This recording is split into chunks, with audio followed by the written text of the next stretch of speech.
everyone is using Whiskas, so I wanted to make sure that Swampert is still the OG mad boy of Great League, and here in Jungle Cup we're just gonna go all in with a Shadow Swampert on the closing part. So today's team composition is gonna be structured around that Pokemon, and you're gonna see that we're gonna have some very bad leads for our Mountain up in front so that we can spice the things up. So here comes now Scrafty up against our Clodsire. This is obviously a very good matchup for us, but if they block here they might actually have the upper hand over our Clodsire. But on the good news, well, my other two Pokemon can deal pretty much with whatever lies at the very end because of the crazy synergy that both Mountain and Swampert are gonna have with each other, covering each other's bugs and weaknesses. So here comes now a move I'm not sure that I want to block here, just gonna finish off that Scrafty as soon as I get to that Aerial Ace, and knowing that they have the Lantern, I'm just gonna switch out to my Swampert.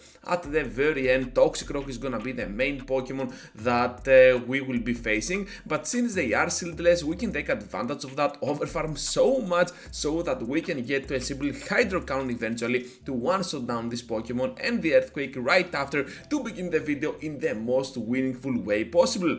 Down they go, absolutely spectacular for us, Shadow Swampert for the win. Up against another electric type, this time Charjabug, which can charge its way towards our side with a lot of electric power. So here comes now my Clodsire on the switch, pretty clutch here, and this team is both an ABA team and an ABB team, meaning that we have a water type up in front, a water type at the back, and of course a Pokemon that is different on its typings from the other two at the back, which means that this is an ABB team style. So here comes now the first ground type of my team. This is Clodsire with pure damage and the Stone Edge. Of course we will try to get some shields along the way. This is why I enjoy Clodsire on the safe sweet spot, and overall I want to be clear with you, Clodsire is one of the best safe switches right now, if not the best for Jungle Cup. So now with Charjabug returning to the battle, I know we can survive just barely enough one discharge, so I'm just gonna take the risk here, and right after I will rely with two shields completely on my Shadow Swampert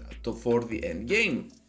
So now with the Earthquake we can absolutely guarantee the knockout against that Charjabug, and let's see what they might be having at the very end. All of a sudden Vigoroth comes into the battle. I want to throw my Hydro Cannon as soon as I get there. Down they go, and Trevenant now will join the party. You know what, this might look like a very bad scenario for us, but for Shadow Swampert not so much, because those back-to-back Hydro Cannons are absolutely clutch for extra damage, and of course we can grab a severe victory for our team. So if you're wondering what version of Swampert shall you use for this team, well, Shadow Swampert for sure, because even up against those grass types, those Hydro Cannons are gonna hurt a ton. Into the next battle now with the Altaria up in front. This one, if they block correctly, our Ice Beams can be a very troublesome for us, especially if you do not block like I do over here. So Moonblast will connect to my Mountain, and I guess they do not want to spend any more shields on this individual matchup.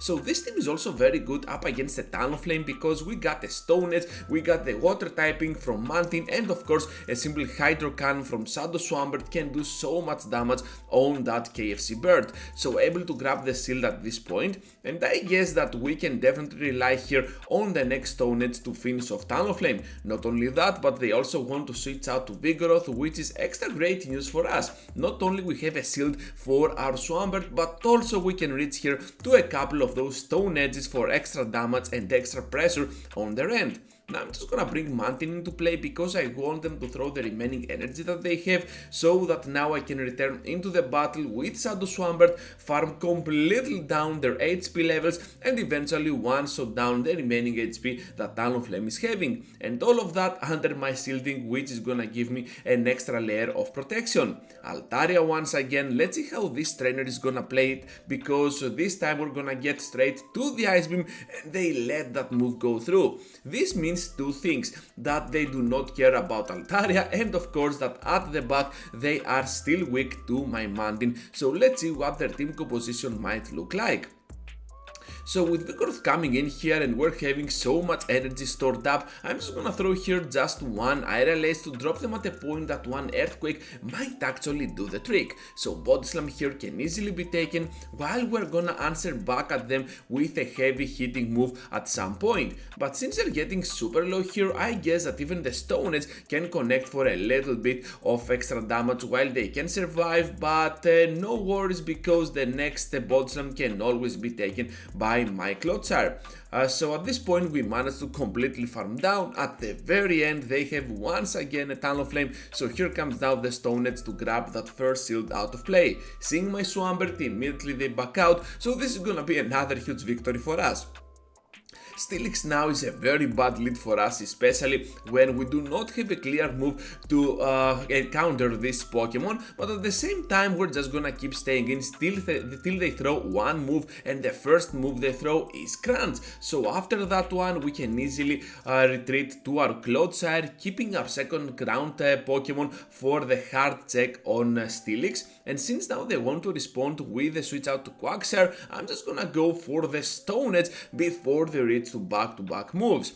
To my surprise, they were counting correctly here, so they managed to survive and of course throw at the correct amount of timing that Aqua Tail, but at the same time we can easily farm down right after because of how good our Clodsire can be. So we managed to get that shield back. This is absolutely great for us, but I also know that Shadow Swampert might be in a pickle since they have so much energy stored up. So instead I want to sacrifice my Mountain for the greater good, and of course right here I'm expecting another Psychic Fangs to hit my Mountain. So Salah can still survive with 1 HP and a Dream for the very end game, and now they have a Galarian Zapdos. This Pokemon is absolutely insane, and this Pokemon gave me some inspiration for one of my next videos. So Hydro Cannon here is gonna do so much damage on that Zapdos. This one is super glassy and we can get now to the Earthquake, but unfortunately for us they got the shield remaining, so right after we can return into the battle with Mountain, but Aerial Ace is the only move that we can throw in reality, so down we go to the Crunch. What a great game that was. Into the next battle now with a rank 20 trainer. What a crazy outfit is this, I love it.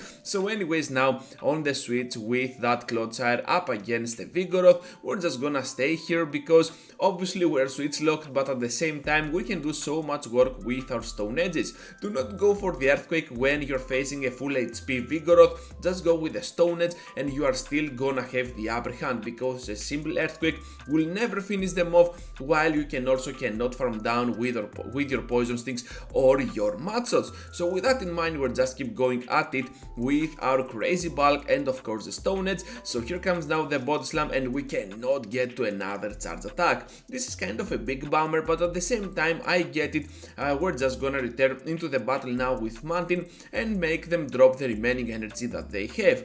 Aerial Ace in return will finish off Vigoroth, and now their own Mountain comes into play. I hate this Pokemon so much when I have a Swampert at the back, so we need to hide our final Pokemon till the end game, and to do so we're just gonna make them drop that Aerial Ace, survive once again with 1 HP and answer back at them with a simple Aerial Ace. So Swampert here can go in as an amazing closer because we got the shield advantage. We can definitely survive one Aerial Ace of their own, so now all we need to do is to reach to a pair of Hydro Cannons to finish them off. At the very end though they have a Quagsire, which means that this Pokemon is always a big troublesome one because of how spammy it can be. Not only that, but also now that we are shieldless, perhaps we need to play accordingly, especially up against an Aqua Tail version. So here comes now my back-to-back combo, able to draw the shield and the CMP towards our advantage. Down they go. Now this is a race to the charge attack, so Swampert says a big I don't care about what you have at the back, I'm just gonna destroy you down with a little bit of extra spammingness and my Hydro Cannons. Absolutely insane damage and spammingness from our closer, and we managed to get a crazy victory once again. So over here I was lagging a bit, so I decided to turn on my Wi-Fi. I don't know what was happening, but still it happened, and right after we have the Vigoroth throwing that Body Slam on our Clodsire. So knowing that now, they refill their lantern, which is kind of a risky scenario for them, and to be fair on this final battle, I'm just gonna go straight for the earthquake because there is no reason not to. So at this point they want to block, and you know what, perhaps I could have gone for the Stone Edge, but also I could not risk it at all. So here comes now another earthquake, and this time it will land for a little bit of extra damage. So you can see that this lantern can still survive, throw the surf to finish us off, but Swampert can always farm a little bit extra, even up against a Trevenant over here, it can be extremely useful.